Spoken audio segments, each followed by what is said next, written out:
हरिओम। बापू जी के श्री चरणों में कोटि कोटि प्रणाम। मैं मुंबई का रहने वाला अशोक गुप्ता। मेरी बच्ची छिंदवाड़ा गुरुकुल में कक्षा 8वीं में इंग्लिश मीडियम में पढ़ती है।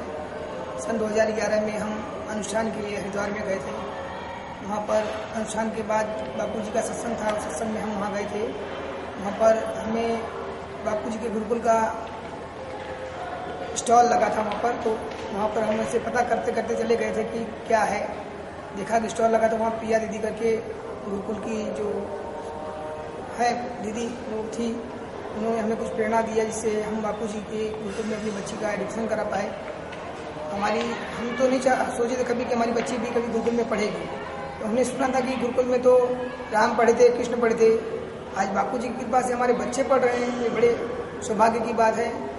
तो 2012 में हमने अपनी बच्ची का गुरुकुल में एडमिशन कराया। उस समय मेरी बच्ची कक्षा 6वीं में पढ़ती थी। उस वर्ष तो उसने 35% मार्क्स से पास हुआ था। मैंने दीदी को कहा कि मेरी बच्ची इतना कम क्यों लाई है, तो बोले कि यहाँ का पढ़ाई ज़रा अलग है, इसलिए अगले साल आपकी बच्ची अच्छा मार्क्स लाएगी। आज गुरुदेव की कृपा से मेरी बच्ची 83% मार्क्स लाई है और अच्छे नंबरों से पास हुई है और उसे गिफ्ट भी मिला है, प्राइज़ भी मिले हैं, अच्छे स्टूडेंट का प्राइज़ मिला है इसको। और मैं डोंबिवली में रहता हूँ, वहाँ पर मैं हरिओम सत्संग मंडल चलाता हूँ। मैं चलाता नहीं, मैं गुरुदेव चलवाते हैं हमसे। हम क्या कर सकते हैं, हमारे गुरुदेव जो कराते हैं हमसे। तो इसमें बाल संस्कार भी चलता है। तो बाल संस्कार में जो बच्चे आते थे तो मैं उनसे कहता था कि भाई बापूजी ने गुरुकुल खोल रखा है, इसमें हम साधकों को बच्चे पढ़ना चाहिए। मैं कई लोगों से कहता था कि बापूजी के गुरुकुल में हमारे बच्चों को डालना चाहिए। तो क्या है कि लोगों को बच्चे से मोह होता है और अपने बच्चों को दूर नहीं करना चाहते हैं। तो 2-3 लोगों ने मुझे कहा कि सबसे पहले आप अपनी बच्ची क्यों नहीं डालते हो। तो मेरी एक ही बच्ची थी, तो लोग बोलते थे कि अपनी बच्ची को डालो। तो मेरे सास, मेरे ससुर, मेरे माता पिता सब लोग से मैंने राय लिया, तो उन्होंने मना किया। फिर मैंने चुपके से अपनी बच्ची को गुरुकुल में डाल दिया। उसके बाद जब उनको बताया तो वो लोग सब मेरे खिलाफ हो गए थे। आज जब बच्ची अच्छा परसेंटेज से मार्क्स पाई है तो लोग बहुत खुश हैं। और जो बाल संस्कार में आने वाले लोग थे वो उन्होंने देखा और ये यहाँ से जाती है तो बाल संस्कार में अपने अनुभव बताती है, अपना यहाँ का जो बढ़िया जो चीज़ है वो बताती है लोगों को। तो बच्चे उससे बहुत प्रोत्साहित होते हैं। आज उस बाल संस्कार में पढ़ने वाले सभी बच्चे कहते हैं कि हम भी गुरुकुल में पढ़ेंगे। उनके पेरेंट्स बोलते हैं कि हमारे बच्चों को गुरुकुल में डालो। गुरुदेव की कृपा से अगले साल मैंने 4 से 5 बच्चों का एडमिशन कराया था, क्योंकि एक बच्चे का एडमिशन यहाँ फुल हो गया था, नहीं हो गया। तो वो बच्चे की माता ने बोली मेरा बच्चा पढ़ेगा तो गुरुकुल में ही पढ़ेगा। अंत में यहाँ से एडमिशन नहीं हुआ, तो यहाँ से तुरंत उसने डायरेक्ट ट्रेन पकड़ा और अहमदाबाद में गई और अहमदाबाद में अपने बच्चे को एडमिशन कराया। इस बार भी मैं माता पिता पूजन के कार्यक्रम में बच्चे के लिए आ रहा था। हम दोनों पति पत्नी आ रहे थे, तो हमारे साथ में 4 पेरेंट्स लग गए और अपने बच्चों को लेकर आए, बोले हमारे बच्चों को भी डालना है।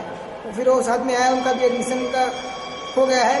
और गुरुदेव की कृपा से जैसा बापू जी ने बताया है कि यहाँ का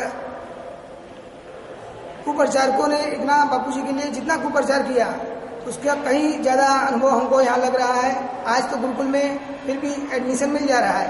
पिछले वर्ष तो एडमिशन के लिए लोगों को बहुत से पापड़ बेलने पड़ेंगे, क्योंकि गुरुकुल का तो नारा यही है। कुप्रचारकों ने, साधकों ने कुप्रचार को थप्पड़ मारा, गुरुकुल में ही पढ़ेगा बच्चा हमारा। तो ये जो हमारा नारा है, हमारे बच्चे हैं गुरुकुल में ही पढ़ेंगे, चाहे कॉन्वेंट वाले, चाहे ईसाई मिशनरी वाले, चाहे जो भी करना चाहे कर लें, लेकिन हमारे बच्चे गुरुकुल में पढ़ेंगे और उन्हें आगे बढ़ के दिखाएंगे। जैसा बापू जी ने कहा था कि कुछ वर्ष के बाद हमारे बच्चे ही आगे आएंगे और अच्छे पोस्ट पर बैठेंगे और इस देश का राज करेंगे, इस देश को चलाएंगे। वैसे ही आगे होता जा रहा है और सब लोग, आप लोग प्रत्यक्ष देख रहे हैं, आप लोगों को अनुभव भी हो रहा है। ऐसे तो अनुभव हमारे पास बहुत सारे हैं, जिसका कैसे पूरे समुद्र को स्याही बनाकर लेखनी में लिखा जाए तो नहीं लिख सकते हैं। आज इतना साधकों का अनुभव है। मैं तो इन कुप्रचारकों को, मीडिया वालों से कहूँगा कि अगर से आपको टीआरपी बढ़ानी है तो टीआरपी के बढ़ानी है तो आप लोग यहाँ मत भटकिए। हम साधकों का सिर्फ अनुभव ही आप दिखाइए तो आप लोग टीआरपी इतनी बढ़ेगी और आप लोग ज़्यादा पापड़ भी नहीं बेलने पड़ेंगे मसाला इकट्ठा करने के लिए। सिर्फ साधकों का अनुभव दिखाइए और आपकी चैनल तो ऐसे चलेगी कि शायद दूसरा कोई चैनल चलाएगा ही नहीं, आपका ही चैनल चलाएगा। इसलिए तो मैं तो बोलता हूँ कि आप लोग कुप्रचार छोड़कर सुप्रचार में लग जाओ और साधकों का अनुभव बताओ। हरि ओम। वो बोला